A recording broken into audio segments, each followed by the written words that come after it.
হঠাৎ করে ইসরায়েলে ভয়াবহ দাবানল ছড়িয়ে পড়েছে, যা দেশের একাধিক শহর এবং গ্রামীণ এলাকাকে ধ্বংস করে দিয়েছে।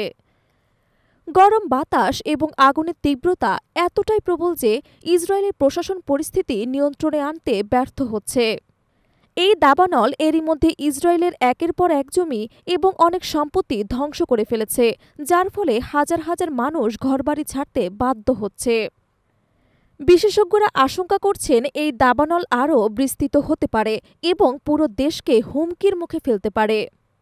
এদিকে এই ভয়াবহ পরিস্থিতি সৃষ্টির সময়ে ইসরায়েলের গাজা সংকটে তীব্র সামরিক অভিযান চালাচ্ছে। গাজার নিরীহ জনগণের ওপর অত্যাচার, হত্যা এবং সহিংসতার অভিযোগ বহুদিন ধরেই উঠে আসছে। এসব ঘটনায় আন্তর্জাতিক সম্প্রদায় ইসরায়েলের বিরুদ্ধে তীব্র সমালোচনা করছে।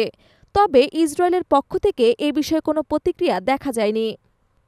এই পরিস্থিতিতে ইরানও গুরুত্বপূর্ণ ভূমিকা পালন করছে। দেশটি তাদের পরমাণু কর্মসূচি নিয়ে আন্তর্জাতিক চাপের মধ্যে রয়েছে। ইরান জানিয়েছে তারা কোনোভাবেই তাদের পরমাণু কর্মসূচি বন্ধ করবে না এবং তা কৌশলগত কারণে অব্যাহত রাখবে। এরই মধ্যে ইরান তাদের অস্ত্র ভাণ্ডারে অত্যাধুনিক প্রযুক্তি সংযুক্ত করেছে, যার মধ্যে কৃত্রিম বুদ্ধিমত্তা ব্যবহৃত অস্ত্র রয়েছে। এসব অস্ত্র শত্রুপক্ষের যে কোনো হুমকি মোকাবিলা করার জন্য প্রস্তুত রয়েছে বলে ইরান জানিয়েছে। অন্যদিকে যুক্তরাষ্ট্র এবং ইসরায়েলের সম্পর্ক আরও দৃঢ় হচ্ছে। মার্কিন প্রেসিডেন্ট ডোনাল্ড ট্রাম্প ইরানের সঙ্গে পরমাণু চুক্তি সফল না হলে ইরান এবং তাদের মিত্রদের ওপর সামরিক হামলা চালানোর হুমকি দিয়েছেন। এই অবস্থায় ইরানকে ঘিরে পশ্চিম এশিয়ার সামরিক পরিস্থিতি আরও জটিল হয়ে উঠেছে।